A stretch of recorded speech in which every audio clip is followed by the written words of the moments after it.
ఇష్టమైతే ఇంకా చాలా ఉంది కానీ, ఓపిక అయిపోయింది అనిపించిందా ఎప్పుడైనా? అనిపించే ఉంటది కదా! నువ్వే అన్ని ఎఫర్ట్స్ పెట్టి, అన్ని సాక్రిఫైసెస్ చేసి, ఒక పర్సన్ కోసం, ఆ పర్సన్ చూపించే ఈగో అంతా బేర్ చేస్తూ, నీ సెల్ఫ్ రెస్పెక్ట్‌ని, నీ సెల్ఫ్ లవ్‌ని అంతా పక్కన పెట్టేసి, ఆ పర్సన్‌ని వెనక్కి తెచ్చుకోవాలి మళ్ళీ అని చాలా ట్రై చేసి ఉంటావు కదా! నీ పేషెన్స్ లెవెల్‌కి మించి. ఇప్పుడు నీకు అనిపిస్తుంది ఓపిక అయిపోయింది అని. కానీ ఇంకా ఇష్టం ఉంది అంటున్నావు అంటే ఎంతో ఇష్టపడి ఉంటావు ఆ పర్సన్‌ని. కానీ ఇది అంతా వాళ్ళకి తెలుసు. నువ్వు చాలా ఎఫర్ట్స్ పెట్టి యూ ఆర్ ట్రయింగ్ అని వాళ్ళకి తెలుసు.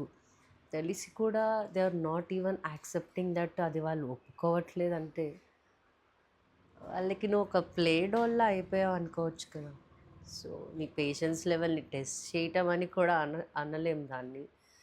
నీ ఎమోషన్స్‌తో ప్లే చేయటం అంటాం ఇస్ అ కరెక్ట్ వర్డ్.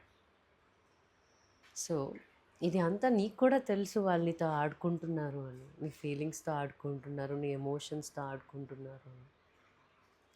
నీకు తెలిసి కూడా నువ్వు ఇంకా ఇక్కడే ఉండటం, ఇంకా ఇదే స్టేజ్‌లో థింకింగ్‌లో ఉండటం కరెక్ట్ కాదేమో కదా! చాలా బాగుండిద్ది లైఫ్. అఫ్‌కోర్స్ వాళ్ళే మొత్తం అనుకుని ఉంటావు. అలా లేకపోతే హ్యాపీనెస్సే ఉండదు అనుకోని ఉంటావు. బట్ ఉంటది. ఒక్కసారి ఈ స్టేజ్ క్రాస్ అయ్యి నీ లైఫ్ నువ్వు లీడ్ చేసి చూడు. చాలా బాగుంటది.